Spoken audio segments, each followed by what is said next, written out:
Bedtime with Mrs. Honeybee. Together, we stay behind and take a look around the shelter.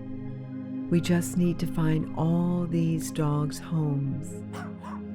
Melody Bee, do you think we can convince Mr. Honeybee that we need to adopt all these dogs?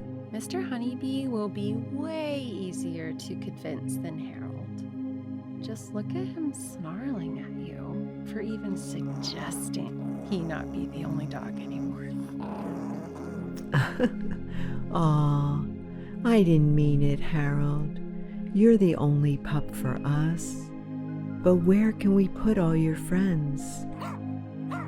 Just then, we hear a big truck beeping like it's backing up. At once, we run out to the parking lot to see Mr. Honeybee backing in a big truck, one that's big enough to hold all the extra dogs. Look, it's a pick-up truck. Get it? Not a pick-up truck. We got it, my dear. What are we going to do after the pick-pup truck picks up the pups? I'm not sure. I was hoping you three would have come up with an idea by now. Oh, I have an idea. What if we follow the ice cream truck around, and when people come out for their ice cream, we ask them if they would like to give a loving home to a wonderful pup? And who knows? They might get a new home and an ice cream cone. It's worth a shot. Who doesn't want a loving home, a loving dog, and an ice cream cone? One by one, we fill the pickup truck with all the houseless dogs and begin driving around in search of the ice cream truck. We cannot find it anymore, but we drive by something that gives Melody Bee another idea. Is that people park up on the hill almost done? Doesn't it have a big fence around it? What's a people park? Do you mean the park? It's a people park. If we call the dog park, then we have to call the park for people the people park. Are there parks for other animals, though? That's a great question. Why don't all animals have parks? Water has parks. Amusement has parks. Cats need parks. Bees need parks. To answer your question, Melody Bee, yes, the People Park is done, and yes, there is a fence all around it. Oh, I think I know what you're thinking. What if we combine the people park with the dog park? Wouldn't that be a great place for all the houseless dogs? And all the people who play at the park will always have someone to play with. With our plan in place, I turn the truck around to head up to the people park that has just been built. The dogs in the back of the truck bark with excitement. Since it's such a beautiful day, you roll down the window and let your arm hang out like it's flying on the breeze. Take a slow, deep breath in through your nose. Feel your chest and your spirits lift. Then, slowly, breathe all the way out through your mouth and know that you are helping so many pups in need. When we get to the people park, you and Mr. Honeybee jump out to help me back the truck up to the fence. We will have to quickly open the back of the truck and the park gate so no dogs get out. You open the gate, and together we form a path for the dogs to go straight from the truck through the open gate. On the count of 3, 2, 1, Mr. Honeybee opens the trailer. All the pups rush out of the truck and into the park, basking in the sun running free and wild through the grass. Mr. Honeybee points to the far side of the park where there's a line of trees.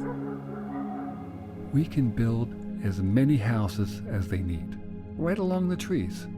Oh, and we can give them automatic feeders like Harold has. They'll have everything they need, including people to love them. What a fantastic solution. We make a great team. Oh no, I can't cry before our teamwork is even done. Don't cry, Melody B, don't cry.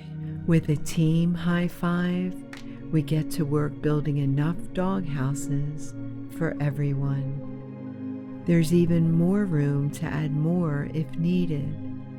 While we work diligently, we also let ourselves be distracted by all the adorable dogs who are so grateful for our help. Puppies, dogs, and even senior dogs are among the bunch. We line the dog houses with warm blankets that are donated to the shelter. Any old towel or blanket that people don't use is perfect for rescue shelters. With the feeders in place, the house is built and ready, we stand back to appreciate our hard day's work. The dogs bark and play happily without a worry in the world, just like they should be. We built a safe haven for the dogs who had nowhere else to go. Now they will always have a home.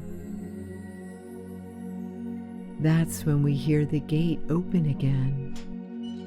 The People Park has its first visitors. But it's not just a people park anymore.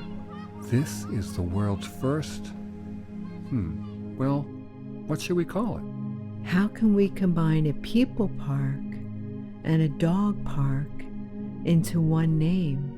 A pupple park? Pupple Park. The Honeybee Neighborhood Pupple Park. The Honeybee Neighborhood Pupple Park. The first of its kind, but surely not the last. Harold, now you'll have a dog park and a pupple park full of friends nearby. We watch with smiles on our faces and gratitude in our hearts as the people and the pups match up with one another. The younger babies toddle over to the puppies, who share their enthusiasm for sand. The older pups gravitate to the older kids and adults who can throw their toys far, and they play riveting games of tug-of-war. The even older pups sit beside the grandparents who enjoy the park just as much as everyone else. Always remember, Mrs. Honeybee believes in you. You are special and you are loved. I can't wait to see you again.